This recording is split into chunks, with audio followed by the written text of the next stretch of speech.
Mission 2023 के लिए कांग्रेस को सियासी ऊर्जा देने इंदौर पहुंचे पूर्व मंत्री जयवर्धन सिंह का कहना है कि कमलनाथ हमारे नेता हैं और हम सभी कांग्रेसी उनके मिशन को पूरा करने के लिए चुनाव मैदान में उतरेंगे। इसके साथ ही जयवर्धन ने ज्योतिरादित्य सिंधिया की उम्र पर भी कटाक्ष किया है। देखिए एपी न्यूज के editor in chief doctor Mahendra Singh के साथ पूर्व मंत्री जयवर्धन सिंह की ये एक्सक्लूसिव बातचीत।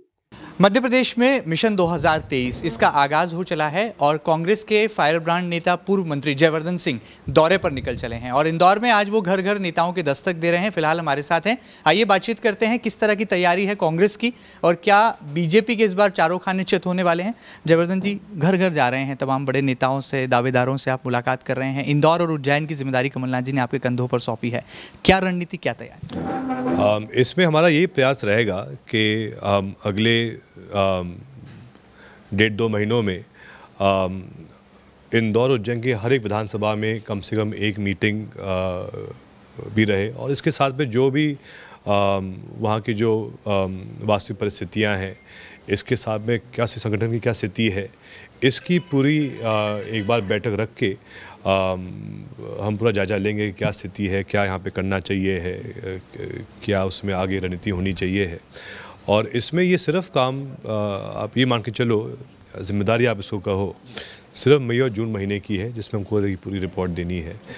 लेकिन मूल बात ये है कि हमको हर जगह यही प्रयास करना है कांग्रेस एक होके और विशेषकर जो काम हमने किए थे 15 महीने की सरकार में और आगे क्या विजन कांग्रेस का होना चाहिए है, इन सब को लेके हमारी बैठकें होंगी। एक बार फिर वचन पत्र की बारी आ गई है, जिस वचन पत्र के आधार पर 2018 में कांग्रेस सत्ता में वापसी कर पाई थी। इस बार का वचन पत्र बताया जा रहा है कि हर जिलेवार होगा और ऐसी भी संभावनाएं हैं कि हर जिले की योजनाएं जो हैं कमलनाथ जी कांग्रेस पार्टी उसका ऐलान करेगी। आपने क्या इसके लिए खास रणनीति बनाई? वो तो आजकल चुनाव बहुत लोकल हो गया है। हम जैसा देख रहे हैं कि जो परिस्थितियाँ इंदौर में हैं वो अलग हैं, भोपाल में अलग हैं, जबलपुर में अलग हैं, देवास में अलग हैं, उज्जैन में अलग हैं और आजकल हर चुनाव बहुत लोकलाइज हो चुका है और विद इन इंदौर ऑल्सो हर एक सीट पर अलग परिस्थितियाँ रहती हैं, अलग डिमांड्स रहती हैं लोगों की। तो इसलिए हम इस बार प्रयास कर रहे हैं कि हर विधानसभा का अलग से वचन पत्र भी बने। ऑफकोर्स एक प्रदेशव्यापी वचन पत्र रहेगा, लेकिन उसके अलावा हर विधानसभा में कौन कौन से ज्वलंत मुद्दे हैं उनको भी हम हाईलाइट करेंगे। उदाहरण के लिए हमारे ही सरकार के समय कमलनाथ जी के ही नेतृत्व में इंदौर मेट्रो का काम चालू हुआ था। शिवराज सिंह चौहान जी के पहले 3 टर्म में कभी बात नहीं हुई कि जो भूमाफिया के खिलाफ कार्रवाई की जाए, लेकिन शुरुआत की कमलनाथ जी ने जीतू सोनी पर कार्रवाई करके। उन्होंने दिखाया कि अगर कोई ऐसे भूमाफिया के लोग हैं जो आतंक फैला रहे हैं, उन पर सरकार सख्त रहेगी। उसके बाद जब सरकार शिवाजी की बनी तो उन्होंने कहा हम चलाएंगे बुलडोज़र, मामा बुलडोज़र बन गए। लेकिन शुरुआत की थी कमलनाथ जी की इस पूरे विषय पर। इसके अलावा ऐसे और बहुत सारे विषय हैं। विशेषकर इंदौर की एक अलग पहचान है, सिर्फ प्रदेश में नहीं पूरे देश में अलग पहचान है। हमने यहाँ विशेष एक प्लान किया था। अगर हम देखें तो एनसीआर का पूरा एरिया है जिसमें दिल्ली, नोएडा, गुड़गांव, फरीदाबाद, गाज़ियाबाद पूरा एक बड़ा मेगा सिटी बन चुकी है। हमने ये प्लान किया था कि इंदौर, उज्जैन, देवास, पीतमपुर की भी क्षमता है एक मेगा सिटी बनने के लिए, एक बड़ा मेट्रोपॉलिस रीजन बनने के लिए। हमने इसकी नीति बनाई थी, इसको हम इम्प्लीमेंट करने वाले थे, लेकिन सरकार नहीं बच पाई। लेकिन आज हम देख रहे हैं कि पिछले 20 साल में से 18 साल सरकार भाजपा की रही है, लेकिन इंदौर की ग्रोथ अगले 20-40 साल कैसे होनी चाहिए है, इस पर कोई बात नहीं कर रहा है। लेकिन इसकी बात कमलनाथ जी करेंगे, कांग्रेस करेगी और मुझे पूरा विश्वास है कि आज जो मुझे जो खबरें मिल रही हैं कि इंदौर के हर वार्ड में, हर मोहल्ले में, हर व्यापारी वर्ग के बीच में, अनेक अलग अलग प्रकार के लोगों के बीच में चर्चा है कि कमलनाथ जी ने जो काम करके दिखाया था वो अद्भुत था। और आज जो हमें माहौल दिख रहा है, अगर हमने ठीक प्रकार से रणनीति बनाई आने वाले 6 महीनों में, तो इंदौर की 9 की 9 सीटों पर हम अच्छा प्रदर्शन कर सकते हैं। लेकिन बीजेपी यहाँ पर कमलनाथ जी को एक नया नाम दे रही है, ठगनाथ। बार बार शिवराज जी अपने भाषणों में उनको ठगनाथ करार दे रहे हैं, कह रहे हैं कि जनता से ठगी करने आ रहे हैं फिर कमलनाथ। तो क्या इसका काउंटर कांग्रेस के पास है? जिस व्यक्ति ने जनता को मामू बनाया है वो कौन होता है किसी और को नाम देने के? पूरा प्रदेश जानता है कि मामू लगातार घोषणावीर व्यक्ति हैं और सही कहा है कमलनाथ जी ने कि शिवाजी का मुंह बहुत चलता है लेकिन काम नहीं चलता है। ये उनकी आदत ही है, बोलने में बहुत माहिर होते हैं।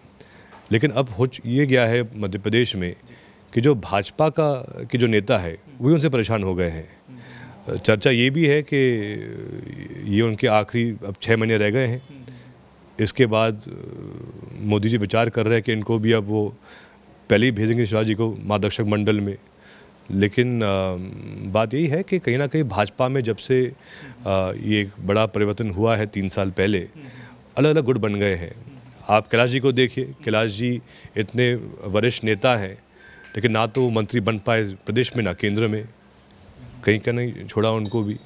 तो कहीं ना कहीं आज के समय भाजपा में सब कुछ ठीक नहीं है। जब 3 प्रकार बताए थे आपने पिछले दिनों भाजपा के, तो क्या वो चरितार्थ होते दिखाई दे रहे हैं? ऐसे हालात बन गए हैं भाजपा के, आपको लगता है? अब आप स्वयं कल्पना कीजिए, दीपक जोशी जी जो इतना बड़ा नाम है प्रदेश की राजनीति में, जो स्वयं पिछले कार्यकाल में प्रदेश में मंत्री भी थे, जिनका प्रभाव देवास जिले में है, पूरे मालवा में है, पूरे प्रदेश में लोग उनको मानते हैं। तो अगर इतना बड़ा चेहरा चुनाव के 6 महीने पहले जब प्रदेश में देश में सरकार भाजपा की है, उसके बावजूद वो आज कांग्रेस में शामिल हो रहे हैं। आपने स्वयं सुना होगा जो उनने मुद्दे उठाए उस प्रेस कॉन्फ्रेंस में, जहाँ उन्होंने कहा कि जब कोविड काल में उनकी श्रीमती बहुत गंभीर थी और उनने संपर्क करने का प्रयास किया था सीएम साहब के साथ, लेकिन उस समय भी उनका काम नहीं हो पाया। तो आप सोच सकते हैं आज क्या स्थिति हो गई है भाजपा की मध्य प्रदेश में। जबकि एक बार दीपक जोशी गए थे कमलनाथ जी के पास कुछ काम के लिए और तत्काल कमलनाथ जी ने उनकी सुनवाई की थी। ये अंतर है कांग्रेस और भाजपा में आज के समय। क्या मानते हैं, दिग्विजय सिंह जी एक मिशन पर हैं, मिशन 66 माना जा रहा है। इन सीटों पर दिग्विजय सिंह जी जाएंगे, दौरा करेंगे और जीत का पंजा लहराएंगे। जेवी एक्सप्रेस कहाँ चलने वाली है? आपका क्या मिशन है? क्या ग्वालियर भिंड के अलावा भी आपने मालवा निमाड़ को टारगेट कर लिया?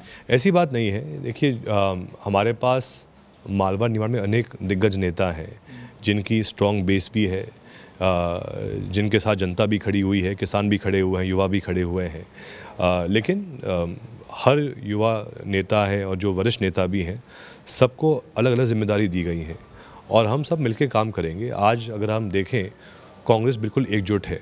हम सब स्पष्ट कहते हैं कि हमारे नेता कमलनाथ जी हैं, लेकिन आप अगर सिंधिया भाजपा से पूछोगे तो उनके नेता कोई और हैं। आप अगर नरोत्तम जी से पूछोगे उनके नेता कोई और हैं।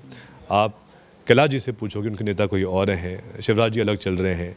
तो आज सब कुछ ठीक नहीं है भाजपा में। ये माना जा रहा है ये चुनाव युवाओं का चुनाव होगा। ज्योतिरादित्य सिंधिया बनाम जयवर्धन सिंह के ऐसा कुछ घमासान दिखाई देगा? सिंधिया जी तो अब 50+ हो चुके हैं, अब युवा हैं तो दूसरी बात है। लेकिन मूल बात ये है कि उनका एक अलग लेवल है और उनका एक अलग उनकी राजनीति है। लेकिन मैं तो इतना ही कहूँगा कि मूल जो चुनाव होते हैं वो व्यक्तिगत नहीं होते हैं, वो होते हैं संगठन के नाम पर। और संगठन में अगर हम देखें तो आज भी जनता याद कर रही है कांग्रेस को मध्य प्रदेश में।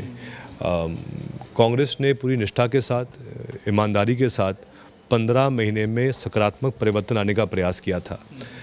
लेकिन वहीं जैसी भाजपा की सरकार वापस मध्य प्रदेश में आई है तो हर जगह दलाल भाजपा के हावी हो गए हैं। वही पुरानी जो लोग माफिया जो हावी थे वापस हावी हो चुके हैं हर जगह। इसीलिए अनिवार्य है प्रदेश के विकास के लिए कि कांग्रेस को पूरे 5 साल यहाँ मिले, ताकि जो जनहित के जो कार्य हैं, जनहित के मुद्दे हैं जो आज उपेक्षित हो चुके हैं, वो वापस साकार हो पाए। एक आखिरी सवाल, पिछले दिनों हमने देखा कि संत जिस राजनीतिक दल के साथ होते हैं उनका आशीर्वाद जिनके साथ होता है, जनता और जनमानस उस तरफ जो है उमड़ पड़ते हैं। आपको भी बागेश्वर धाम वाले सरकार पंडित धीरेन्द्र कृष्ण शास्त्री जी ने जीत का आशीर्वाद दिया है। राघोगढ़ के किले का भ्रमण भी आपने उन्हें कराया है। क्या मानते हैं इस बार मिशन 2023 में उनका आशीर्वाद, बागेश्वर धाम हनुमान जी का आशीर्वाद आपके साथ है, दिग्विजय सिंह जी के साथ है? धर्म एक बहुत ही निजी चीज़ है, एक निजी विषय है मेरा। और हमारे यहाँ हनुमान जी जो रावण का जो हमारा जो चिन्ह है परिवार का, उस पर हनुमान जी ही विराजमान है। और हमारे चिन्ह पर उल्लेख है सत विसूत नीति अंश राघव सेवक अग्निवंश। हमारे किले के चारों तरफ हनुमान जी के मंदिर भी हैं। बागेश्वर धाम भी एक बहुत प्राचीन स्थान है जहाँ हनुमान जी विराजमान है। वहीं पे जो बागेश्वर धाम सरकार हैं, धीरेन्द्र शास्त्री जी पंडित जी, उनकी भी आज काफ़ी लोकप्रियता है पूरे प्रदेश और देश में। वो हमारे किले पर पधारे थे, वो भी हनुमान भक्त हैं, और रावगढ़ में भी विशेष कृपा है हनुमान जी की। तो लेकिन मैं इसमें कोई भी पॉलिटिकल बात नहीं करना चाहूँगा, क्योंकि वो धार्मिक निजी विषय होता है। जीत का आशीर्वाद तो लिया ही होगा आपने, जैसा मैंने कहा, निजी विषय होता है धर्म। चलिए, बड़ी बात है। बहरहाल यहाँ पर देख सकते हैं कि मिशन 2023 की घड़ी जैसे जैसे करीब आ रही है, वैसे वैसे राजनीति के नित नए समीकरण भी सामने आ रहे हैं। और रही बात मध्य प्रदेश में जयवर्धन सिंह की सक्रियता की, तो साफ तौर पर देखा जा सकता है कि इंदौर और उज्जैन की बड़ी जिम्मेदारी जब कमलनाथ जी ने उनके कंधों पर सौंपी है, तो संकेत भी साफ है कि मिशन 2023 युवाओं के चेहरों के नाम होने वाला है। फिलहाल वीडियो जर्नलिस्ट अरुण यादव के साथ महेंद्र सिंह, MP न्यूज़, इंदौर।